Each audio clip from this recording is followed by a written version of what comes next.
Thank you for that introduction. And I'll begin. In the middle of the night, on April 13th, 2000, while I was fast asleep at my home, I suddenly heard loud bangs on the door. Boom, boom, boom. Before I could figure out what had happened, a vicious-looking police officer was already in my home. He grabbed me with force and took me to the police station. Later, I asked, why was I arrested while asleep at my home? And you guess what's the reply? Because of your thought. Without any trial, I was sent to a forced labor camp. I still remember the big sign of Beijing female labor camp. It felt like entering right into hell. From the very first moment, we were forced to squat like this with our hands putting behind our heads lowered, looking at our feet motionlessly under the baking sun for 15 hours. No matter anyone couldn't endure it and fainted, electric batons were immediately applied on her so that she could be revived and continue the squatting. On the second day in the camp, 2 police officers dragged me from the cell into the courtyard, threw me to the ground, and shocked me with 2 electric batons all over the body until I lost consciousness. The torture I saw and witnessed in the camp were beyond imagination. A young woman was tied to a chair with 4 or 5 male police guards shocked her on her head, on her private part, until she lost control of her bowel movement. As a result, she couldn't walk for months. And another method they used to torture females was to tie 4 toothbrushes together with the sharp end outside, and then push this thing inside the female's vagina and twist it until they saw blood. And they would also throw females naked in the male prisoner cells to have them gang raped repeatedly. And I'll stop here, pause for a minute, and to explain how I ended up in this situation. Back in 1997, I was 21 years old and a university student, maybe like many of you here. At that time, I believed the Chinese Communist Party, the CCP, was the savior of China and the only one which is capable of creating a new and beautiful new China. It was forever glorious, forever correct, forever great. I believe it all, as that was what I and everyone around me had been taught ever since we were born. So I applied to join the party and was accepted, as I was always very obedient and did well in my study. And then in 1992, I gave birth to my daughter, and I still remember holding her in my arms and marveling at her beauty and perfection. That was the most happy moment in my life. But later on, I became pregnant again. And that was the first time that I ever encountered the other side of the party, because in Communist China, no one was allowed to have a second child then. So I had no choice but to do a forced abortion and killed my unborn baby. I didn't want to, but had no choice. Because of this forced abortion, and also because of the medical accident I encountered during childbirth, I lost a lot of blood. I encountered 2 hemorrhage and twice was in very critical condition. And to make things worse, I caught hepatitis C through blood transfusion as they gave me contaminated blood. So my health was totally ruined after these 2 episodes. I lied in bed for years without being able to work, to look after my daughter, even to witness the growth of my daughter because I was separate from her, lying in hospital for years. And then on the 2nd day of July 1997, and the year, 1 day after the world celebrate the Hong Kong's return to China, I received a set of Falun Gong books from my hometown sent to me by my family. And the books inspired me so much that I decided to practice Falun Gong right away. And Falun Gong, by the way, is an ancient, like Qigong practice, involves following 3 principles in your daily life: truthfulness, compassion, and tolerance or forbearance, plus 5 sets of very gentle exercises, including meditation. So after only 1 month of daily exercises, I was fully recovered from my illness. All my previous problems, health problems, had gone without a trace. I was again full of energy, full of vitality, and full of happiness. I happily returned back to work. So because of its very obvious health and mental benefits, Falun Gong developed very fast in China then. Within only 7 years since its first introduction to the public, there were more Falun Gong practitioners in China than the Communist Party members. And we have to remember, this is a one-party nation. The party never allowed that some such a large group, out of its ideological control, the party would never allow people are believing more in truth, compassion, and forbearance other than the party. So in July 1999, the Communist Party launched an overwhelming crackdown against Falun Gong. People were mass arrested, thrown into prison without trial, tortured, murdered, and even killed on demand for their organs. And they were also thrown into labor camps without trial, like me. When the crackdown first started, I couldn't believe this is happening.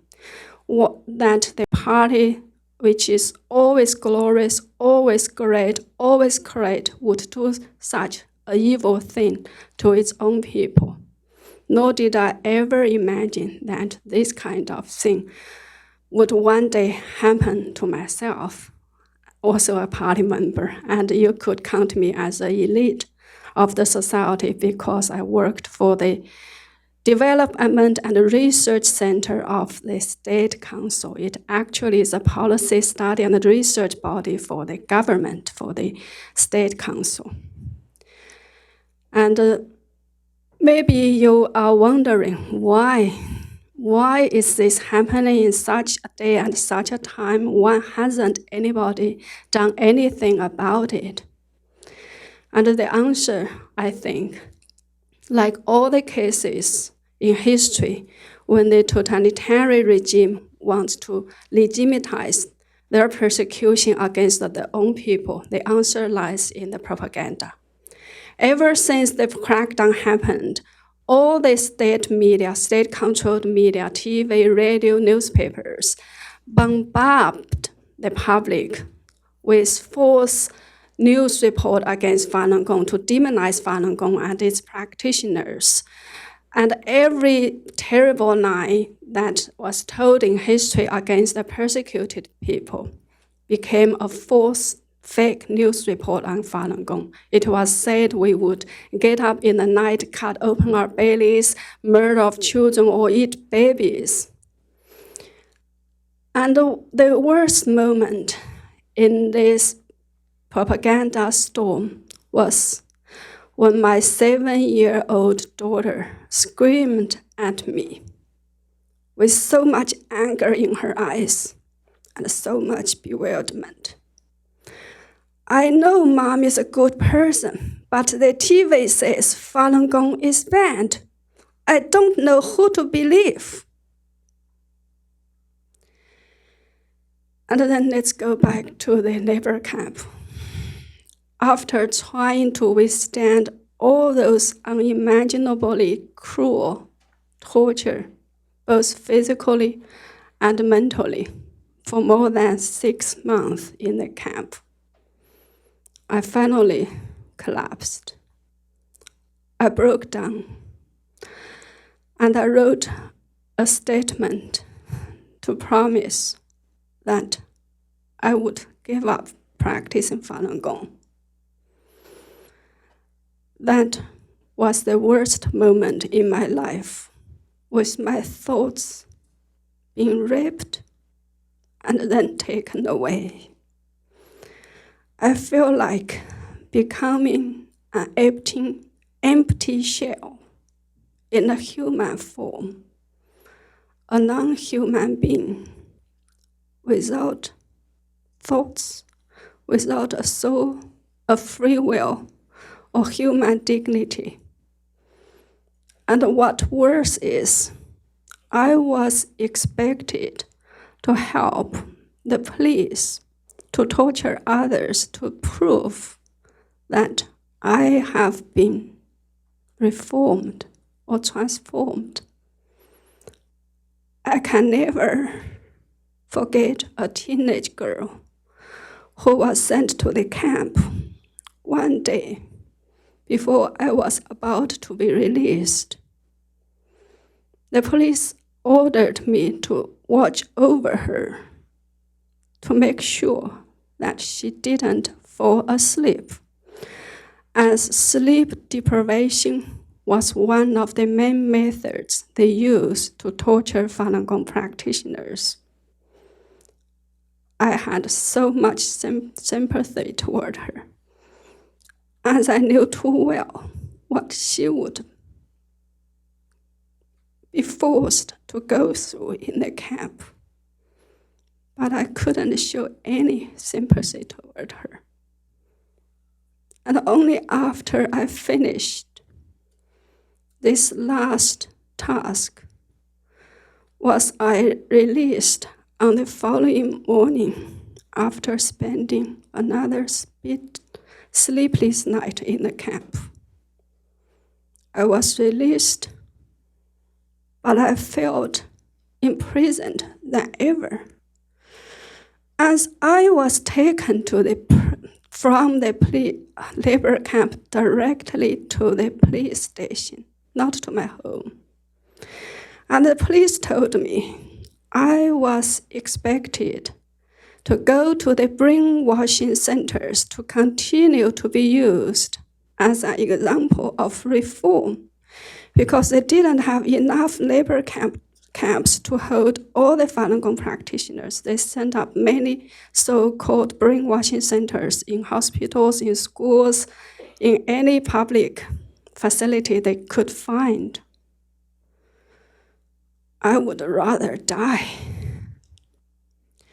So I escaped from my home only 5 days after my release, no matter how much I wanted to spend the time together with my family, with my daughter, after the long separation. I escaped to the West. And I was much, much luckier than many other fellow Falun Gong practitioners in China. I met an Australian couple who went to China to teach English, and through their help, I was able to escape to Australia to seek asylum and was granted refugee in 2003. But the process of my recovery was very, very long and difficult. I tried to regain my thoughts, my soul, my dignity, but there were so many mental and emotional barriers and difficulties to overcome, such as a sense of being not worthy, regrets, remorse, disgrace, shame, and humiliation. But I think ultimately a determination to survive this and to stand up again as a complete human being so that I can help others who are still being held to this day in the prison camps that enabled me to become a complete person again with my own free will and my thoughts and soul. So that was how I was able to finish this book, Witnessing History, One Woman's Fight for Freedom and Falun Gong, and also involved in the production of this movie, Free China, The Courage to Believe. And that's why I'm here again today to tell my story. The word once vowed, never again. But very unfortunately, this is happening again, and on an unprecedented large scale. Look at Hong Kong. While we were fast asleep last night, the so-called emergency law has been passed, and they are banning facial masks now. And the police, this morning, on the way here, I just saw a piece of news that a 14-year-old boy was shot by real bullets by the police again. The other day, I watched a video on the internet with a young Hong Kong man saying he had a wheel in her pocket every time he took to the street to protest or to protect his fellow protesters. And they are asking nothing but what the Chinese Communist Party, the CCP, has promised. And I also read another very heart-wrenching story where several moms in Hong Kong donated several $1,000s to buy masks for their children and other youngsters. They knew very well that sending their children to the streets could result their deaths. But they said, as in our generation, we failed to defend the freedom. This is the least we could do, is to support our children and let them fight. Could you imagine how those moms felt when they said and did this? Can we let them fight alone? Martin Luther King once said, injustice anywhere is a threat to justice everywhere. Exactly because the world leaders and the United States had done nothing, virtually nothing, to stop the genocide of Falun Gong practitioners. Exactly because of this, the CCP is able to spread their genocide to Uyghurs, to Tibetans, to Hong Kong people. Now, the young people in Hong Kong are braving real bullets, tear gas, watermelons every day. They are at the front line between the evil CCP and the free world.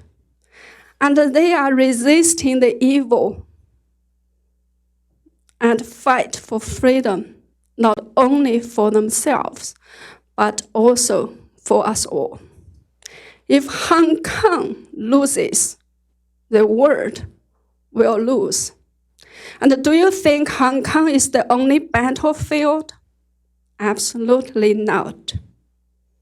Before we realized it, this communism specter with all sorts of sinister, disguised, deceptive, and non-violent ways has infiltrated the free world. That's why so many politicians are making socialism sound so sweet. And that's why the majority I heard, the majority of young Americans are feeling attracted by socialism ideas. So Hong Kong, not only Hong Kong has become a war zone, a battlefield, but here in the United States also, there is a battle between America's founding principles and traditional values with the infiltration of communism, and often manifested with various appealing trends and ideas of socialism. And that's why, as a survivor and victim of the so-called socialism with Chinese characteristics, I fully understand the seriousness of these battles. And that's why I'm here to continue to tell my story, no matter how hard it was every time. And to fight hard. Let us fight with people in Hong Kong day after day, week after week, and month after month, until we win. And together, we will win. Thank you. Thank you very much.